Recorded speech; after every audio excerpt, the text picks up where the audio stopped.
వార్షికోత్సవం సందర్భంగా Meenakshi test tube baby centre Guntur నందు ఐవీఎఫ్ ట్రీట్మెంట్ పై 40% రాయితీ. అమ్మ నమస్తే అమ్మ. నమస్కారం. చేతంది చూస్తే అమ్మ మనం అసలు ఒక్కొక్కటి ఆ అమ్మాయికి చదువు మీద శ్రద్ధ లేదు కానీ చావు తెలివితేటలు అంటారు చూడు.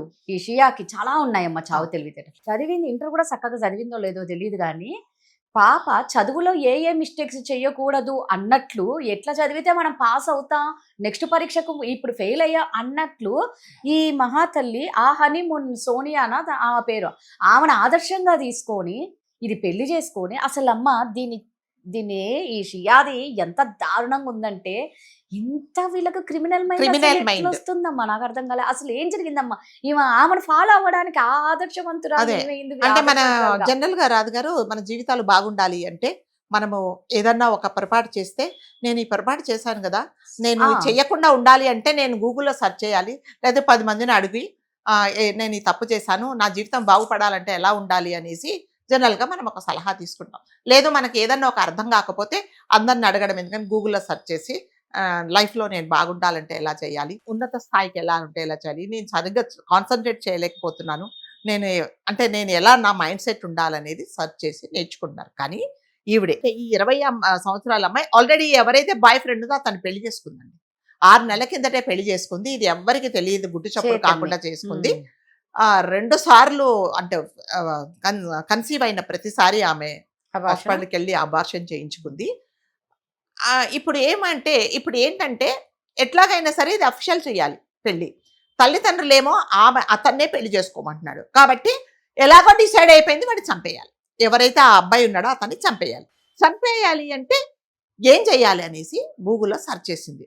ఒకవేళ నేను దొరికితే నేను అంటే ఆధారాలు లేకుండా ఒక మనిషిని ఎలా చంపాలి, ఒకవేళ చంపగానే అంటే నేను ఏదన్నా ఒక అటెంప్ట్ చేయగానే ఇమీడియట్గా ప్రాణం పోవాలి అంటే నేను ఎలాంటిది చేయాలి, ఒకవేళ నన్ను పట్టుబడి జైలుకి వెళ్తే జైల్లో నన్ను ఎలా ట్రీట్ చేస్తారు, అఫీషియల్స్ పోలీస్ వాళ్ళు నన్ను ఎలాంటి క్వశ్చన్స్ అడుగుతారు, నేను ఎలాంటి సమాధానాలు చెప్పాలి, ఇలాంటివన్నీ ఇంటర్వ్యూకి వెళ్ళడానికి ప్రిపేర్ అయినట్టు అయ్యింది. ఇవన్నీ ఆమె సెర్చ్ చేసిందండి. అన్ని సెర్చ్ చేసి వెల్ ప్రిపేర్డ్గా అంటే నేను ఈ ఎగ్జామ్ పాస్ అయిపోతా, నేను చాలా ప్రిపేర్ అయిపోయాను అన్నట్టుగా అంత ప్రీ ప్లాన్ చేసేసి ఒక వేరే తల్లిదండ్రులు కన్నా పిల్లవాడిని నువ్వు చంపేశావు, నీకేం హక్కు ఉంది, నీకు నచ్చకపోతే వాళ్ళ జీవితాల్లో నుంచి వెళ్ళిపోవాలి. అవును, సానియాది చూసి ఆమె చేసిన మిస్టేక్స్ ఏది అనేది అది హైలైట్ అమ్మా. అంటే ఎంత దరిద్రంగా ఆలోచించింది, ఆమె చేసిన మిస్టేక్ నేను చెయ్యకూడదు అని ఆమె బాగా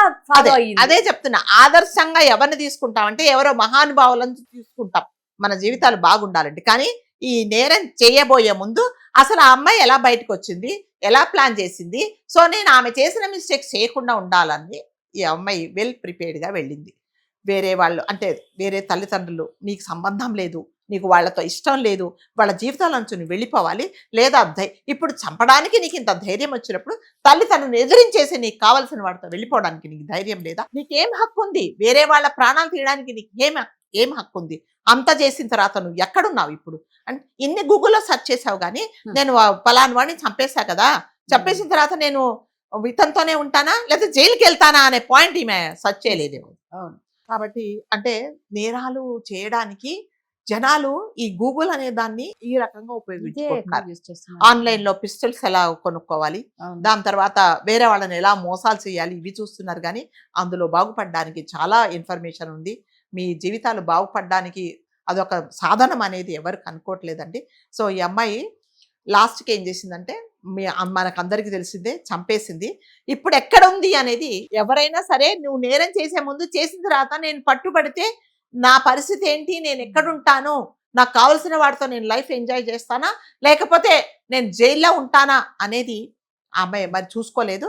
జైలుకి వెళ్ళిన తర్వాత వాళ్ళు ఎలా చేస్తారు, నాకు అక్కడ ఎలా ఉంటాయి, నాకు ఎలాంటి ట్రీట్మెంట్ ఇస్తారు, వాళ్ళు అడిగే ప్రశ్నలను నేను ఎలా ఎదుర్కోవాలి అని ఈ అమ్మాయి సెర్చ్ చేసి ఇవంతా ప్రీ ప్లాన్డ్ అంటారు కదా, ప్రీ ప్లాన్డ్ మర్డరే. సో దయచేసి ఎవరైనా సరే ఆడపిల్లలు కానీ మగవాళ్ళు కానీ మీకు ఎవరితోనన్నా ఇష్టం లేకపోతే వాళ్ళ జీవితాల్లో నుంచి శాశ్వతంగా వెళ్ళిపోండి. అంతేగాని ఎవరి ప్రాణాలు తీయడానికి ఎవ్వరికి హక్కు లేదండి. మీ ప్రాణాలు తీసుకోవడానికి మీకు ఎంత హక్కు లేదో వేరే వాళ్ళ వేరే తల్లి వేరే అమ్మ కన్నా పిల్లలు చెప్పడానికి మీకు ఏం హక్కు ఉంది? వాళ్ళు ఆ ఫ్యామిలీ ఏం చేశారు? వాళ్ళు చేసిన తప్పేంటి? నిన్ను తీసుకెళ్లి వాళ్ళ ఇంటి కోడలుగా తీసుకుంటాము అసలు అన్నదే తప్ప. ఎంగేజ్మెంట్ అయిన తర్వాత పెళ్లి చేసుకోవడం అసలు విచిత్రంగా ఉందమ్మా. అంటే ఇదంతా అండి. ఇప్పుడు సరే నేను మీరు చెప్పినట్టుగా వింటాను అని వాళ్ళు చెప్పినట్టుగా విని ఈమె ప్లాన్లో ఈమె వేసుకుంది. ఇందులో చూసే వాళ్ళకేమో తల్లిదండ్రులకి ఇందులో తప్పండి. రాదు గారు, నేను ఇంతకు ముందు వీడియోలో చెప్పాను, ఇందులో తప్పు ఎవరిదంటే తల్లి తప్పు చాలా ఉంది. అవునమ్మా, కదా, ఖచ్చితంగా వాళ్ళదే. అంతే. అంతసేపు వచ్చి నా కూతురు బాగుండాలి, నా కూతురు అంతకంటే ఎక్కువ స్థాయిలో ఉండేవాడిని పెళ్లి చేసుకోవాలి, ఈ మధ్య కోరుకున్న వాడిని చేసుకుంటే మా పరువు పోతుంది అనుకున్నారు. కానీ అక్కడికి వెళ్ళిన తర్వాత ఈ అమ్మాయి అక్కడ అడ్జస్ట్ అవుతుందా? రేపొద్దున ఏదన్నా జరిగితే మనం ఎలా ఫేస్ చేయాలనేది ఆ తల్లి ఆలోచించలేదు. అట్లీస్ట్ ఆమెకు తెలిసినప్పుడన్నా ఈ ఫ్యామిలీ మీకు ఎప్పటి నుంచో తెలిసిన ఫ్యామిలీ, కొన్ని రోజులు ఆగుదాం కొంచెం అనన్నా మీరు టైం తీసుకోవాల్సింది కదా. అది కూడా తీసుకోకుండా, అంటే ఒకవేళ టైం తీసుకుంటే మళ్ళీ ఈ అమ్మాయి ఏమైనా పాడు పని చేస్తుందేమో, వెళ్ళిపోతుందేమో అని తొందరగా పెళ్లి చేసేసుకుంటే కుదురుకుంటుంది అనుకున్నారు. కానీ ఈ అబ్బాయి ఆల్రెడీ ప్లాన్ చేసుకుందని తెలియదు. ఆ అబ్బాయిని చూస్తే ఎంత ముద్దుగా ఉన్నాడండి అసలు కదా. 26 సంవత్సరాల అబ్బాయి, 600 కోట్ల ఆశ ఉన్న అబ్బాయిని నువ్వు అలా తోసేసావు అంటే నీవు అంటే మనిషి కాదు అని అయితే నేను అంటానండి. మనము ఏ జంతువులతో ఏ పశువులతో పోల్చకూడదండి. సో ఆవు అంటే ఒక జంతువే, అది మనకి ఎంతో ఇది చేస్తుంది. ఒక గేదెతో పోల్స్తే అదేంటి, దానివల్ల మనం ఎంతో వ్యవసాయం జరుగుతుంది, మనకు పాలు దొరుకుతాయి. సో ఇట్లాంటివన్నీ జంతువులన్నీ మనకు, ఒక కుక్క ఎంతో విశ్వాసంగా మనకు కాపలా ఉంటుంది. సో ఈ జంతువులతో అసలు మనం పోల్చకూడదు. రాక్షసులే ఈ రాక్షసులు ఏంటంటే రాక్షసానందం అంటారు. రాక్షసానందం ఏంటంటే నీ కంఫర్ట్ నాకు అవసరం లేదు, నువ్వు ఎంత బాధపడినా నాకు అవసరం లేదు, నేను సంతోషంగా ఉంటా, నేను ఈ పని చేస్తే నేను సంతోషంగా ఉంటా అనేసి వాళ్ళ వైపు ఆనందాన్ని మాత్రమే కోరుకుండే వాళ్ళనే రాక్షసులు అంటారు. కాబట్టి రాక్షస జాతి అనే చెప్తాను నేనైతే. ఇప్పుడు అందరూ ఎక్కువ అదే అయిపోయినారు, అలా చంపుకోవడాలు ఎక్కువైపోయినాయి. నిజంగా మనుషులు కొంచెం మారాలి. మనం ఎప్పుడు అనుకున్నట్టు శిక్షలు కఠినంగా ఉంటే కొంచెం మారే అవకాశం ఉంటుంది. థ్యాంక్ యూ అమ్మా. Thank you.